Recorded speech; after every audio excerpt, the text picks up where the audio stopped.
ജന്മാദ്യശ്ചേതോന്നയാതിതരതച്ചാത്തേഷഭിജ്ഞസ്വരാട്ടേനേ ബ്രഹ്മകൃതായ ആദികവേയം ക്യന്തേത്സൂരയ തേജോവാരിമൃതാം മേധാവിനിമയോ യത്രത്തിസർഗോമുഷ ധാംനാശേന സദാ നിരസ്തകുഹകം സത്യം പരം ധീമഹി.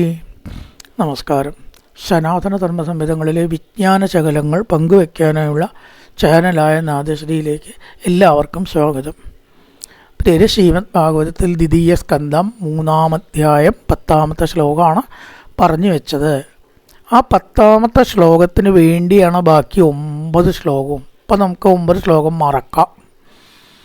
എന്താ 10-ാമത്തെ ശ്ലോകം? അകാമ സർവകാമോ വാ മോക്ഷകാമ ഉദാരധി തീവ്രേണ ഭക്തിയോഗേന യജേത പുരുഷം പരം. ഒന്നാമത്, ഈ ബഹുദൈവ വിശ്വാസ സങ്കല്പം ഇല്ല എന്ന് ധരിക്കുക. അങ്ങനെയൊന്നുമില്ല. ഏകദൈവ വിശ്വാസം തന്നെയാണ് നമ്മളും പറഞ്ഞിരിക്കുന്നത്. അതിനുള്ള സ്റ്റെപ്പ് മാത്രമാണ് ബഹുദൈവം. അങ്ങനെ ആരാധിച്ച് നമ്മൾ ഏകദൈവത്തിലെത്തണം. ആ ദൈവം എന്ന് പറഞ്ഞാൽ രൂപമില്ലാത്തതാവണം കേട്ടോ. അവിടേക്ക് എത്തുമ്പോഴേ ഭക്തിയുടെ പരിപൂർണത, ജ്ഞാനത്തിൻ്റെ പരിപൂർണത വരും. ഈശ്വരൻ്റെ രൂപം തന്നെ ഇല്ല എന്ന് സത്യം അറിയാതെ അല്ല പറഞ്ഞല്ലോ നാരായണ. അപ്പം പലവിധ ഉപാസനകളുടെ പിന്നാലെ പോകുന്നവർക്ക് യഥാർത്ഥമായിട്ടുള്ള സിദ്ധി ഒരിക്കലും ഉണ്ടാവില്ല. ഒറ്റ ഈശ്വരനേ ഉള്ളൂ, അത് വിഷ്ണുവാണ് എന്ന് ഒരുപാട് ശാസ്ത്രാടിസ്ഥാന പ്രകാരം പറയുന്നു. ഇനി ശിവനെ ആയിട്ട് കാണുന്നവർക്ക് അങ്ങനെയും കാണാം. എന്തായാലും ബഹുത്വത്തിൻ്റെ പിന്നാലെയുള്ള ഓട്ടം അത്ര നല്ലതല്ല. അഡ്വാൻസ്ഡ് ഭക്തി ജ്ഞാനമുള്ളവർക്ക് നല്ലതല്ല. അതിന് മാറണം എന്നാണ് പറഞ്ഞു വെച്ചത്. ഇനി അടുത്ത ശ്ലോകം. ഏതാവാനേ വയജതാമിക നിശ്ചേസോദയ ഭഗവത്യജലോ ഭാവോ യദ്ഭാഗവത സംഗത. ഭഗവത് ഭക്തന്മാരുടെ ചേർച്ചയിൽ നിന്ന് ഇളക്കമില്ലാത്തതായ വിചാരം യാതൊന്നോ ഇളക്കമില്ലാത്തതായ ഇളകരുത്.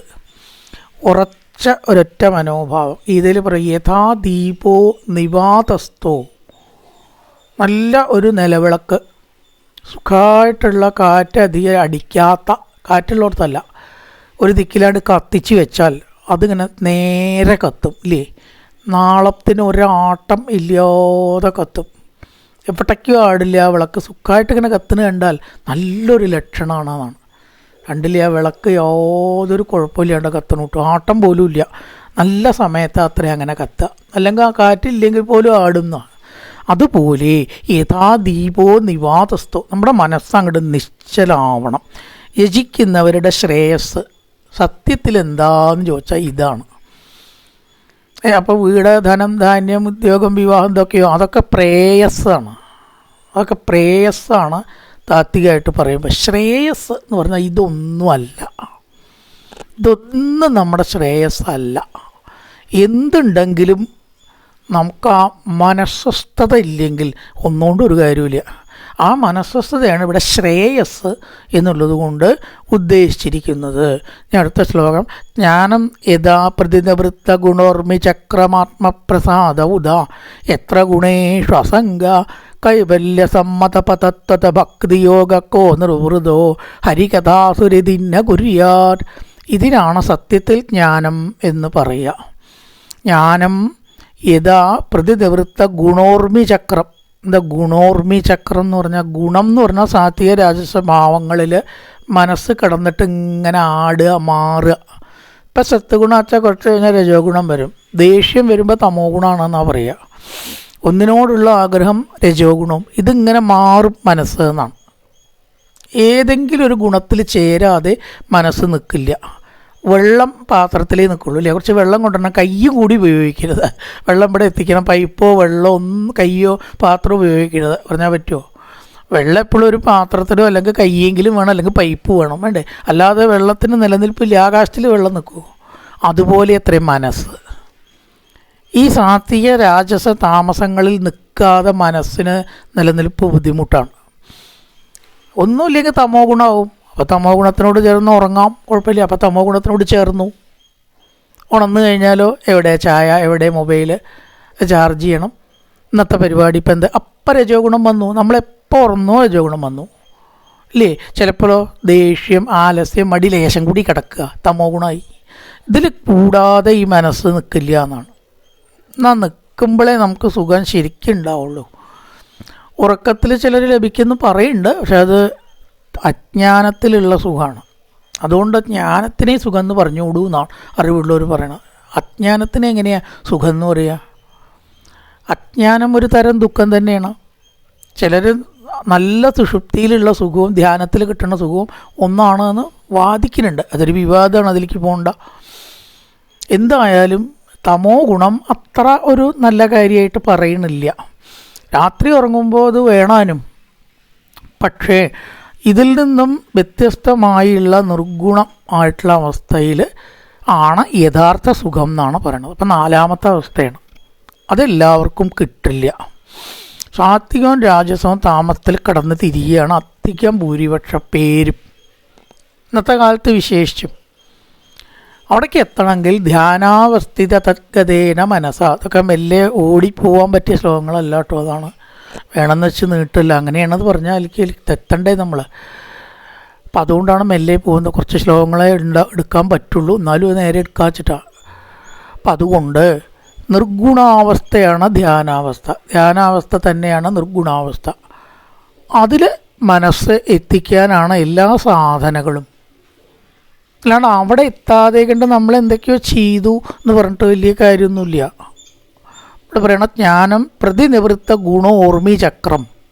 ഈ ഗുണത്തിനെ സാത്വിക രാജസ താമസങ്ങളെ ഊർമിചക്രമായിട്ടാണ് ഉപമിച്ചിരിക്കുന്നത്. എന്താ ഊർമിചക്രം?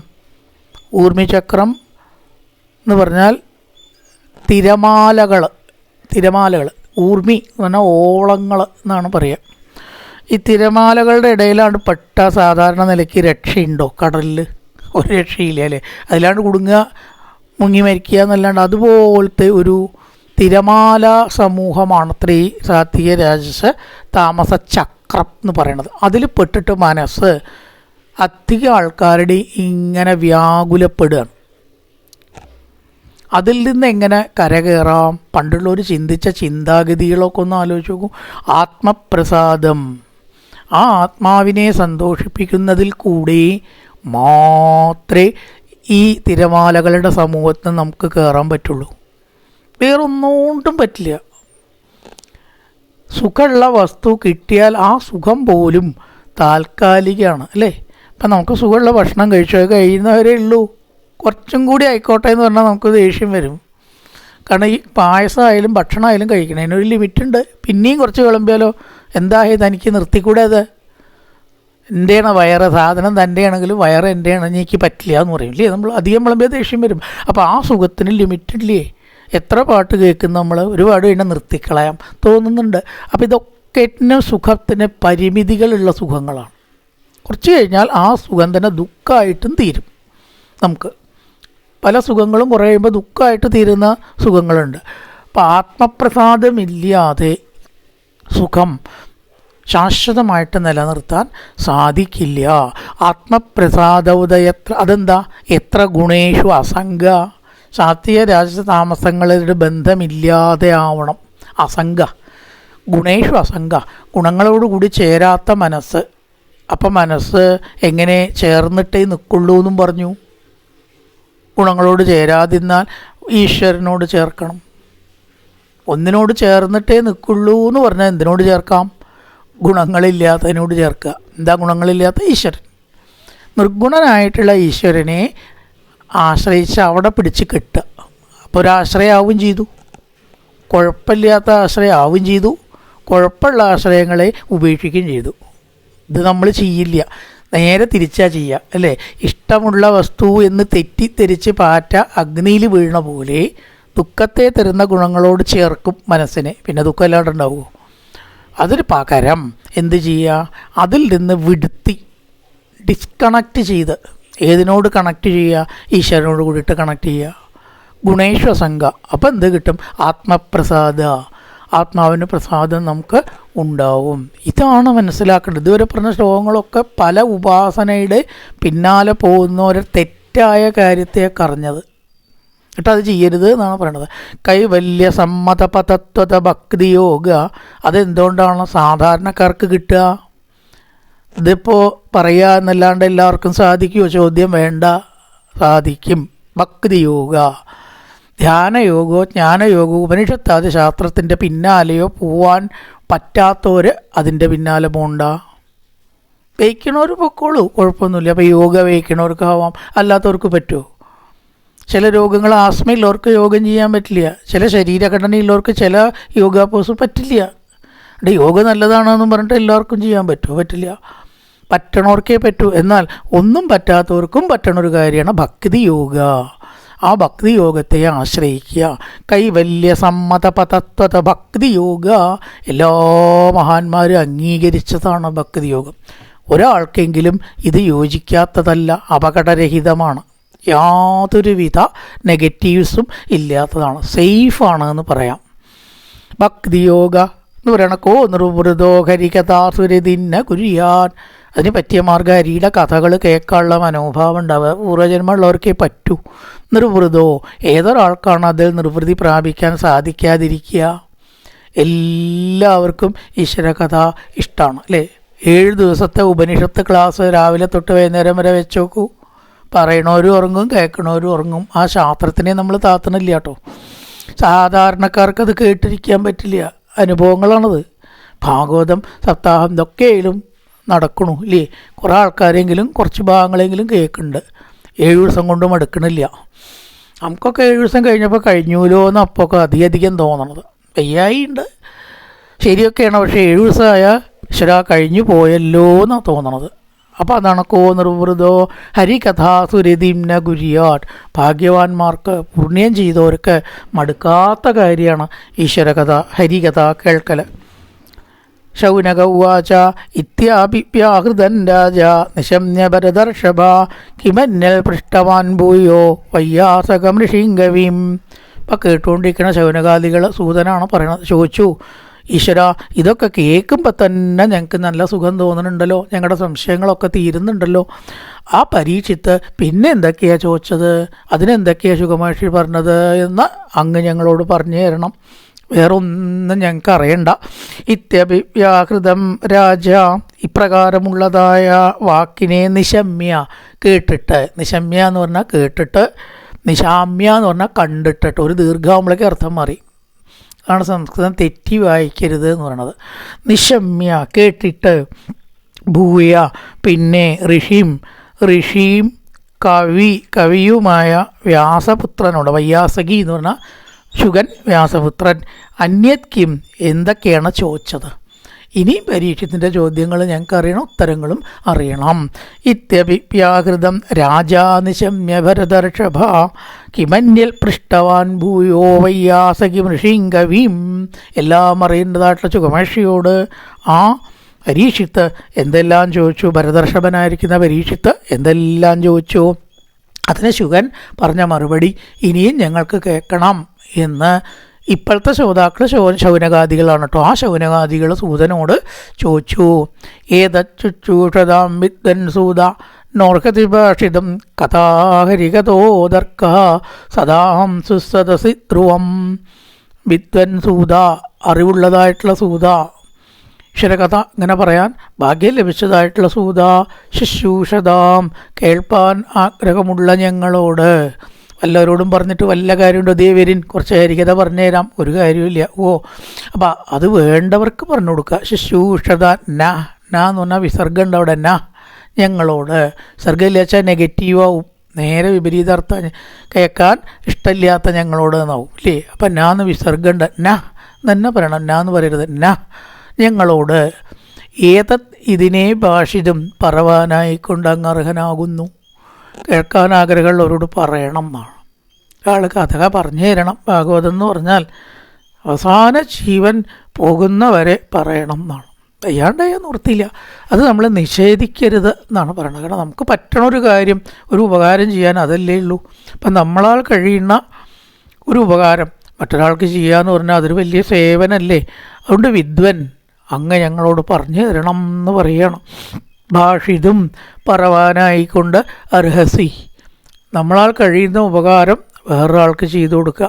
സദാം സദസി, സത്തുക്കളുടെ സദസ്സിൽ ഹരികഥോദർക്കാം, ഹരികഥകൾ വന്നു ചേരുവാൻ അവകാശമുള്ള കഥ.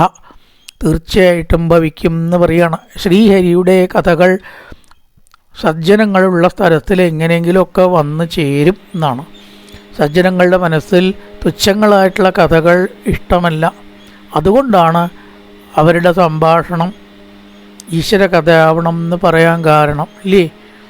അവർക്ക് ഈ ജനന മരണ കാര്യങ്ങളിൽ പെട്ട് കിടന്ന കാര്യങ്ങൾ, ആരാ ഭരിക്കുക, ഇലക്ഷനിൽ ആരാ തോൽക്കുക, ആരാ ജയിക്കുക, ഇതൊന്നും അവർക്ക് പ്രശ്നമല്ല. പരദൂഷണവും പ്രശ്നമല്ല. ഒരു സ്ത്രീ വേറെ ആളുടെ കൂടെ പോയി എന്നുള്ളതും പ്രശ്നമല്ല. കാരണം പരദൂഷണം, ലോകകാര്യങ്ങൾ, ഇത് തന്നെ താല്പര്യം. അത് ദുർജനങ്ങളുടെ ചില ആൾക്കാർക്ക് മറ്റുള്ളവരുടെ കാര്യത്തിലാവും അധികം താല്പര്യം. ശ്രദ്ധിച്ചിട്ടുണ്ടോ? അവരവരുടെ കാര്യത്തിനെ പറ്റി പറയണേക്കോൾ മറ്റൊരാൾ എന്തൊക്കെയാണ് ചെയ്യണം നോക്കുക. വല്ല കാര്യമുണ്ടോ ആലോചിച്ച് നോക്കൂ. അപ്പോൾ സൂതാനോർഹതി ഭാഷിതും, വേറൊന്നും ഞങ്ങൾക്ക് കേൾക്കണ്ട. കഥാകരികതോദർക്ക സദാം സുസരസി ധ്രുവം. സജ്ജനങ്ങൾക്ക് ഈശ്വരകഥയിലല്ലാണ്ട് വേറൊന്നിലും താല്പര്യം ഉണ്ടാവില്ല. അതുകൊണ്ട് പറയണേ, ഞങ്ങൾ ശ്രദ്ധയോട് കൂടിയിട്ട് കേൾക്കാൻ ആഗ്രഹിക്കുന്നു എന്ന് പറയുകയാണ്.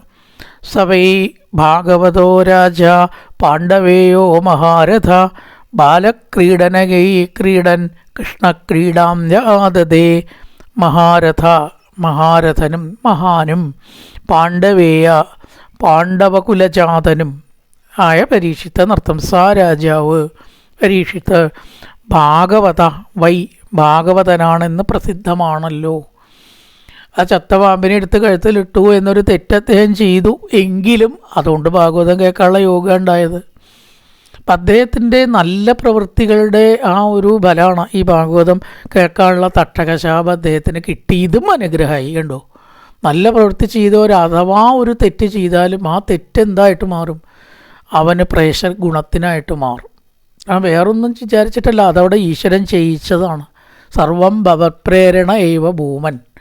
അങ്ങനത്തെ ഒരാൾ ചത്തപാമ്പിനെ ശരിക്കും പറയാച്ചാൽ മഹർഷിയുടെ കഴുത്തിലിടാൻ പാടുമോ?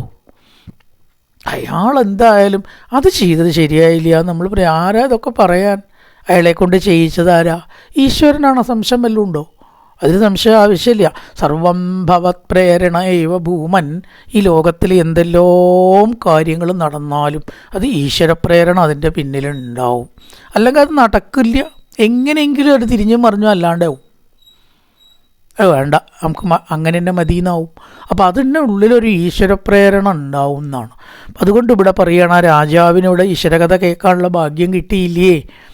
യാ ബാലക്രീഡനകൈ, കുട്ടിക്കാലത്തുള്ള കളിക്കോപ്പ് കൊണ്ട് പോലും കൃഷ്ണനെ സ്വീകരിച്ചിരുന്നു.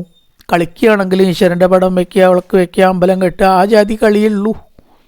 കളി പോലും ഈശ്വരോപാസനാപരമായി ശ്രീകൃഷ്ണ പൂജ. ഉദ്ധവനും അങ്ങനെയായിരുന്നു എന്നാണ്. 5 വയസ്സാകുമ്പോഴും പ്രാതരാശായ യാചിത, അമ്മ ഭക്ഷണം കഴിക്കാൻ വിളിക്കും. ഉദ്ധവ ഭക്ഷണം കഴിക്കണ്ടേ? എൻ്റെ പൂജ കഴിയട്ടെ അമ്മയെ, കഴിഞ്ഞിട്ടില്ല പറയും. അതിലത്ര ശ്രദ്ധ. ഭക്ഷണം കഴിക്കുന്നതിലോ ലോകകാര്യങ്ങളിലോ ശ്രദ്ധയില്ലാതെ കൃഷ്ണക്രീഡാം ജാതതേ. കളിക്കുകയാണെങ്കിലും കൃഷ്ണൻ്റെ വിഗ്രഹം വെച്ച് കളിക്കുക, പൂജിക്കുക, അതുപോലും ഈശ്വരപരമായിട്ട് ചെയ്ത ആളാണ് പരീക്ഷിത്ത്. ബാലക്രീഡനകേ ക്രീഡൻ കൃഷ്ണക്രീഡാം ജാതതേ. വയ്യാസകിശ്ച ഭഗവാൻ വാസുദേവപരായണ ഒരുഗായ ഗുണോദാര സദാം തുരുക്കി സമാഗമേ. ഇതാണ് എന്ത് പറഞ്ഞതറിയോ? വാഗർത്താവിധ സംഭൃക്തോ വാഗർത്ത പ്രതിപത്തയേ ജഗതപിതരോ വന്ദേ പാർവതീ പരമേശ്വരോ എന്ന് തുടങ്ങി രഘുവംശം. വാക്കും അർത്ഥവും കൂടി ചേരുമ്പോഴാണ് നമുക്ക് അതിൻ്റെ അനുഭവം കിട്ടുക. അപ്പോൾ ഈ അർത്ഥം നമ്മൾ പറഞ്ഞില്ല വിചാരിക്കുക, ഈ ഭാവവും അനുഭവം നമുക്ക് കിട്ടുമോ? എന്തൊക്കെയോ വായിച്ചു പോണു, തവള ശബ്ദം ഉണ്ടാക്കണ പോലെ. അല്ല, അങ്ങനെയല്ല കേട്ടോ, ഭാഗവതത്തിനെ അങ്ങനെ പറഞ്ഞില്ല. എങ്കിലും ചില ശബ്ദങ്ങൾ എന്ന് അറിയേണ്ട ഭാവം, വാക്കും അർത്ഥവും കൂടിച്ചേരുമ്പോൾ അത് പാർവതീ പരമേശ്വരനെ പോലെയാണ് എന്ന് പറഞ്ഞിട്ടുണ്ട് കാളിദാസൻ. പാർവതി മാത്രമായ പരമേശ്വരൻ മാത്രമായ ഉള്ളതിനേക്കാളും അനുഭവം രണ്ടും കൂടി ചേരണം, പാർവതീ പരമേശ്വരൻ അല്ലേ. അപ്പോൾ ആ അർത്ഥം കൂടി നമ്മൾ ചിന്തിക്കുമ്പോൾ അപ്പോഴേ ശരിക്കും അതിൻ്റെ ഉള്ളിലേക്ക് എത്താൻ നമുക്ക് പറ്റുള്ളൂ. വാക്കിനും അർത്ഥത്തിനും പദത്തിനും ശബ്ദത്തിനും കഴിവില്ല എന്നല്ല, ഉണ്ട്. പക്ഷെ അർത്ഥം കൂടി നോക്കുമ്പോൾ സ്വർണത്തിന് സുഗന്ധമുള്ള പോലെ ഒന്നാണ് പറയുക. അതുകൊണ്ടാണ് നമ്മളിതൊക്കെ ചിന്തിച്ചുകൊണ്ട് വായിക്കേണ്ടതാണ്. ഭക്തിയും വേണം, ചിന്തയും വേണം. വയ്യാസകിശ്ച ഭഗവാൻ വാസുദേവപരായണ ഉരുഗായ ഗുണോദാര സദാം തുരുക്കി സമാഗമേ. ഭഗവാൻ വയ്യാസകിയും വ്യാസപുത്രനും വാസുദേവപരായണനും രണ്ട് വിശേഷണമാണ് ശുഗന് കൊടുത്തത്. ആയ സദാം സത്തുക്കളുടെ സമാഗമേ സമ്മേളനത്തിൽ, ഉരുഗായ ഗുണോദാര ഭഗവാന്റെ ഗുണങ്ങൾ ധാരാളമായിട്ട് പറയപ്പെടും, കീർത്തിക്കപ്പെടും. വയ്യാസകിശ്ച ഭഗവാൻ, വയ്യാസകി എന്ന് പറഞ്ഞാൽ വ്യാസപുത്രനായിട്ടുള്ള ശുഗനും വാസുദേവനിൽ ഭക്തിയുള്ളവരും ആയിട്ടുള്ളവർ ചേരിയാണ് ഇവിടെ. ശൗനകാദികൾ ഭക്തന്മാർ, വ്യാസപുത്രൻ എല്ലാം കൊണ്ടും വാസുദേവപരായണനാണ്. ഈശ്വര കാര്യത്തിൽ താല്പര്യമുള്ളവരും കുറച്ചല്ലാത്ത ആൾക്കാരും കൂടി അവിടെ ചേർന്നാൽ ഈശ്വരകഥ തീർച്ചയായിട്ടും അവിടെ ഉണ്ടാവും. പണ്ടൊരു തമാശ കഥേനെ പറയും, മാനസരത്തിൽ നിന്ന് ഹംസപക്ഷികളൊന്നിങ്ങനെ പുറത്തേക്ക് ഇറങ്ങി. അധികം ഒരു പുറത്തേക്ക് ഇറങ്ങലില്ല, കാരണം അവിടെ തന്നെ ഒരു സംതൃപ്തരാണ്. അപ്പോൾ കാക്കകളെ കണ്ടു എന്നാണ്. അപ്പോൾ അവർ വിശേഷങ്ങളൊക്കെ ചോദിച്ചു. കാക്ക എന്താ ഈ മാനസരത്തിലെ പ്രത്യേകതകൾ ഹംസങ്ങൾ പറഞ്ഞു, അവിടുത്തെ കാര്യമൊന്നും പറയാനില്ല, അവിടെ പോയി അങ്ങോട്ട് പോരണം തോന്നില്ല, സദാ ഓങ്കാരം മുഴങ്ങിക്കൊണ്ടിരിക്കുന്നു, തെളിഞ്ഞ ജലമുണ്ട്, അവിടുത്തെ കാര്യങ്ങളൊന്നും പറഞ്ഞാൽ നിങ്ങൾക്കൊന്നും മനസ്സിലാവില്ല എന്ന് പറഞ്ഞു. അപ്പം കാക്കകൾ ചോദിച്ചു, അവിടെ ഈ ഞണ്ടും കൃമികളൊക്കെ കിട്ടാനുണ്ടോ? അയ്യേ, അതൊന്നും അവിടെ ഉണ്ടാവില്ല. പിന്നെ എന്ത് മാനസരസ ചോദിച്ചു കാക്കകൾക്ക് ഉണ്ടോ അപ്പോൾ ഈ ഓങ്കാരത്തിലും തെളിഞ്ഞ ജലത്തിലും വല്ല ശ്രദ്ധയും? അവർക്ക് ഞണ്ട് കിട്ടണം ഇല്ലേ, മത്സ്യം കിട്ടണം, അതിനിട്ട് രണ്ട് കുടഞ്ഞ് തിന്നണം, അല്ലാണ്ട് വല്ല ചിന്തയുണ്ടോ കാക്കകൾക്ക്? ഇത് ലോകത്തിലത്തെ സംസാരത്തിൻ്റെ രണ്ടറ്റം കാണിക്കാൻ പറയുന്ന ഉദാഹരണം. അപ്പോൾ ഹംസങ്ങൾക്ക് എപ്പോഴും എന്തേ വേണ്ടു? നസു ഹംസസേവിതം, ഹംസന്മാർക്ക് ഈ അവിടെ എത്തിയവർക്ക് ലോകകാര്യങ്ങളിലൊന്നും താല്പര്യം ഉണ്ടാവില്ല. ഈ ആനയാണെങ്കിലും വെടിക്കെട്ടാണെങ്കിലും ഒന്നും താല്പര്യം ഉണ്ടാവില്ല, കാരണം ഇതിലൊന്നും ആത്മീയമില്ല. പണ്ട് ഹനുമാന് ഒരു രത്നമാല കൊടുത്തപ്പോൾ ആ രത്നമാല കടിച്ചു നോക്കിയെന്ന് ഏതോ ഒരു രാമായണത്തിൽ പറയുന്നുണ്ട്. ആത്മീയ രാമായണത്തിലൊന്നും നമ്മൾ കണ്ടില്ല കേട്ടോ. കടിച്ചപ്പോൾ അത് എന്താ കടിച്ച് കളഞ്ഞത് ചോദിച്ചു. ഒരാൾ കൊടുത്ത മാല കളയാൻ പാടുമോ? ഇതിൻ്റെ ഉള്ളിൽ രാമനെ കണ്ടില്ല, പിന്നെ എന്ത് മാലയാ ചോദിച്ചു. അപ്പം അദ്ദേഹത്തിന് രാമനില്ലാത്തത് എത്ര വിശിഷ്ടമായാലും അത് വിശിഷ്ട വസ്തുവല്ല, അതൊരു കഥയാണ്. അതിൻ്റെ കാര്യം എടുത്താൽ മതി. ഒരാൾ കൊടുത്തത് കളയണമെന്നല്ല എന്ന് എടുക്കേണ്ടത്, കടിക്കണമെന്നുമല്ല. ഹനുമാനെ സംബന്ധിച്ച് രാമനില്ലാത്തതായിട്ടുള്ള വസ്തു രത്നമായി ലക്ഷങ്ങൾ കോടികൾ വിലപിടിച്ച രത്നമാണെങ്കിലും അത് കരിക്കട്ടയാണ്. രാമൻ എവിടെയുണ്ടോ അത് പാഴ്വസ്തുവാണെങ്കിലും ശ്രേഷ്ഠമാണ്. അപ്പം അവർക്ക് എപ്പോഴും എന്തേ വേണ്ടു? ഈശ്വരകഥ വേണം, അത് പറയുക, കേൾക്കുക. അല്ലാത്തതൊക്കെ എന്തിനു കൊള്ളും? ഇപ്പോൾ രസിക്കും, പിന്നെ കുറച്ച് കഴിഞ്ഞാൽ ദോഷമാവണത് ഈ ലോകത്തിലുള്ളതുള്ളൂ. അതുകൊണ്ട് നോക്കൂ, അവിടെ ഈശ്വരകഥ എന്തായാലും ഉണ്ടാവണം പറയണം. ആയുർഹരതി വൈ പുംസാം ഉദ്യന്നത്തഞ്ജയന്നസോ തസ്യർത്ഥേ എട്ടണോ നീത തമശ്ലോക വാർത്തയാം. ആയുസ് പോയിക്കൊണ്ടേയിരിക്കണം. രാമായണത്തിൽ എത്ര ദിക്കിലാ പറഞ്ഞിരിക്കണം. ഓരോ സൂര്യോദയം കാണുമ്പോഴും നിങ്ങൾ ചിന്തിക്കുക, അടുത്ത സൂര്യോദയം കാണാൻ നിങ്ങളുണ്ടാവുമോ? സൂര്യ അസ്തമയം കാണാൻ നമ്മളുണ്ടാവുമോ? ഉറപ്പുണ്ടോ? ഉദയം കണ്ടത് കണ്ടു ഇല്ലേ? അസ്തമയോ അടുത്ത സൂര്യോദയോ കാണാൻ നമ്മളുണ്ടാവും എന്ന് ഒരു ഉറപ്പുമില്ല. ആണ് മനസ്സിലാക്കേണ്ടത്. അടുത്ത ആ ഒരു നിമിഷം നമ്മുടെ കയ്യിലില്ല. അതാണ് ആയുർഹരതി വൈ പുംസാം, ആയുസ് പോയിക്കൊണ്ടേയിരിക്കുകയാണ്. ഭർതൃഹരിയൊക്കെ സുഭാഷിതത്തിൽ പറയും, വേനൽക്കാലത്ത് വെള്ളം വറ്റണ പോലെ എത്ര ആയുസ് വറ്റണത്. വേനൽക്കാലത്ത് വെള്ളം ഇന്ന് നോക്കിയാൽ നാളെ ആ ലെവലുണ്ടാവില്ല. ഒരു പാമ്പേരി കുറഞ്ഞിരിക്കണു വെള്ളം എന്ന് പറയും നമ്മൾ. അതുപോലെ നമ്മുടെ ആയുസ് പോവുകയാണ്. ഉത്തമ ശ്ലോകവാർത്തയാം ക്ഷണ, അല്പസമയം പോലും ഈശ്വരകഥ കേട്ടിട്ട് ആ ജീവിതത്തെ ധന്യമാക്കണം. തസ്യ, അവൻ്റെ ആയുസ് ഒഴിച്ച് പുംസാം, ആ ആയുസ്സിനെ ഉദിക്കുന്നവനും അസ്തമനത്തെ ഗമിക്കുന്നവനുമായി ഇവൻ ഹരിക്കുന്നു. അതായത് സൂര്യൻ അപഹരിക്കുന്നു എന്നർത്ഥം. സൂര്യൻ ഉദിക്കുക അസ്തമിക്കുക, അതുകൊണ്ടാണ് നമ്മുടെ ആയുസ് കുറയുക കൂടെ ചെയ്യണത്. അതുകൊണ്ട് ക്ഷണനേരം പോലും ഈ ഈശ്വരകാര്യത്തിന് വിചാരത്തിന് അവസരം കിട്ടിയാൽ അത് ഉപയോഗിക്കണം. ആണ് ഒരവസരം വരുന്ന സമയത്തിങ്കൽ ഈശ്വരനെ സേവിച്ച് ഗതി വരുത്തുകയല്ലോ വേണ്ടൂ എന്ന് പറയണത്. അതിവിടെ സൂചിപ്പിച്ചിരിക്കുകയാണ്. തസ്യർത്ഥേ ക്ഷണോനീത തമശ്ലോകവാർത്തയാ. വീണുടയുന്ന മൺകുടം പോലത്തെ ഈ ശരീരത്തിലിരിക്കണം നമ്മൾ ഒരു സമയം പോലും ഈശ്വരചിന്ത കൂടാതെ ഇരിക്കരുത് എന്ന് പറയണ. തരവക്കിന്ന ജീവന്തി ഭത്രാകിന്ന ശ്വസന്ധിത നകാദന്തിന മേഘന്തി കിങ്ഗ്രാമപശവോ പരേ. ഇവിടെ പറയണ തരവ, ഈ ജീവൻ ഉണ്ടായിട്ട് വലിയ കാര്യമൊന്നുമില്ല. വൃക്ഷങ്ങൾക്ക് ജീവൻ ഉണ്ട് ഇല്ലേ? തരവ എന്ന് പറഞ്ഞാൽ വൃക്ഷങ്ങൾ. വല്ല കാര്യമുണ്ടോ? ജീവൻ ഉണ്ട്, അങ്ങനെ നിൽക്കും. വല്ലവരും വെട്ടിയാൽ കഴിഞ്ഞു കഥ. ഒരു നാമം ജപിക്കാനോ ധ്യാനിക്കാനോ അവർക്ക് കഴിയുമോ? തരവക്കിന്ന ജീവന്തി, ജീവൻ ഉണ്ടെന്ന് തെളിയിക്കപ്പെട്ടിരിക്കണു. അങ്ങനത്തെ ജീവൻ പോരാ നമുക്ക്. പിന്നെ പറയണം ഭസ്ത്ര, തുരുത്തികൾ. മരങ്ങൾ ജീവിക്കുന്നവരോ തോൽ തുരുത്തികളിൽ നിന്ന് ശ്വാസം മേൽപ്പട്ടും കീഴ്പട്ടും പോകുന്നതിനാണ് ഈ ഭസ്ത്ര എന്ന് പറയുക. പണ്ടത്തെ കാര്യമാണ് കേട്ടോ. ഇന്നിപ്പോൾ അതിനൊക്കെ മെക്കാനിക്കൽ ഡിവൈസസ് ഉണ്ട്.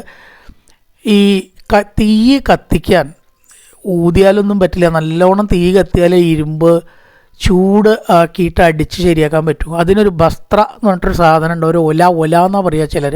ഓരോ ഭാഷയിൽ ഓരോന്ന് പറയും. ഈ ഒല തോലിൻ്റെ സഞ്ചി, അതിങ്ങനെ മേപ്പട്ടും കീഴ്പട്ടും കാറ്റ് നിറയ്ക്കാനും ഒഴിക്കാനും ഒരു സംവിധാനം ഉണ്ടാവും അതിൽ. അങ്ങനെയാണ് അത്ര ഒലയിൽ തീ കത്തിക്കുക കരുവാന്മാരെന്നൊന്നും ഇപ്പം എന്ന് പറഞ്ഞുകൂടാ കേട്ടോ. ഇരുമ്പ് പണിക്കാർ ഇപ്പം അതിന് മെക്കാനിക്കൽ ഡിവൈസസ് ഉണ്ട്. ഇപ്പം ഒന്നും ആവശ്യമില്ല, അങ്ങനെ ചൂടാക്കേണ്ട ആവശ്യമൊന്നുമില്ല. പണ്ട് അങ്ങനെയാണെന്ന് പറയണം. ഉപമയ്ക്ക് അടിസ്ഥാനം പണ്ടത്തെ സമ്പ്രദായമാണ്. അപ്പം ഈ തോൽ സഞ്ചി കാറ്റ് നിറച്ച് വീട് ഇങ്ങനെ കൈകൊണ്ട് പ്രവർത്തിപ്പിച്ചിട്ട് തീ കത്തിക്കും ഇല്ലേ ഇരുമ്പ് പണിക്കാർ, കൊല്ലന്മാർ. അതുപോലെ നമ്മൾ ശ്വസിക്കുന്നുണ്ട് എന്നാണ്. എങ്ങനെയല്ലെങ്കിൽ ഭഗവാനെ വിചാരിച്ചിട്ടില്ലെങ്കിൽ. നേരം വെളിച്ചായാൽ ശ്വാസോച്ഛ്വാസം തുടങ്ങണു. നേരം വെളിച്ചായിട്ടല്ലാട്ടോ, രാത്രി ഉണ്ട് ഇല്ലേ? രാവും പകലും ഈ ശ്വാസം നടക്കുന്നുണ്ട് എന്നുള്ളതുകൊണ്ടൊന്നും മനുഷ്യനാവില്ല. ഭത്രാകിന്ന ശ്വസന്ധിത. ആ ഉല അലച്ചാൽ സഞ്ചി, തോൽ സഞ്ചി ശ്വാസത്തെ എടുക്കണു, പുറത്തേക്ക് വിടണു. അതുപോലെ നമ്മളും ശ്വാസത്തെ എടുത്ത് വിട്ടിട്ട് എന്താണ് കാര്യം? നകാദന്തിന മേഘന്തി. നീ ഭക്ഷണം കഴിക്കണ കാര്യമാണെന്ന് വെച്ചാലോ അത് ശ്വാക്കളും പൂച്ചയും കടുവയും സിംഹവും കഴിക്കുന്നുണ്ട്. ഏത് ജീവിയാണ് ഭക്ഷണം കഴിക്കാത്ത? അതാതിന് വേണ്ട ഭക്ഷണം കഴിക്കുന്നുണ്ട് ഇല്ലേ? അതുകൊണ്ട് വല്ല മേന്മയുണ്ടോ? പൂച്ചയൊന്നും ആരെങ്കിലും നമസ്കരിക്കലുണ്ടോ? സിംഹം വരുന്നുണ്ടോ നമസ്കരിച്ചാലേ? അതിലൊക്കെ ഈശ്വരനെ കാണുന്നവർ നമസ്കരിക്കട്ടോ.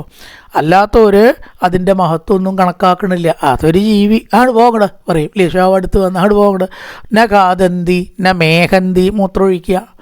മേഘന്തി എന്ന് പറഞ്ഞാൽ മൂത്രമൊഴിക്കലാണ്. ഇങ്ങനെയുള്ള കാര്യങ്ങളൊക്കെ ചെയ്യുന്നു. ജീവധർമ്മങ്ങൾ അനുഷ്ഠിക്കുന്നു. കിങ് ഗ്രാമപശവോപരേ. ഗ്രാമപശവ എന്ന് പറഞ്ഞാൽ അത് ഗ്രാമപശുക്കൾ, നായ്ക്കൾ, പന്നികൾ ഒക്കെ പൊതുവെ പറയുന്ന പേരാണ് ഗ്രാമസിംഹം എന്ന് നായ്ക്കൾക്ക് പൊതുവേ പറയുന്നൊരു പേരാണ്.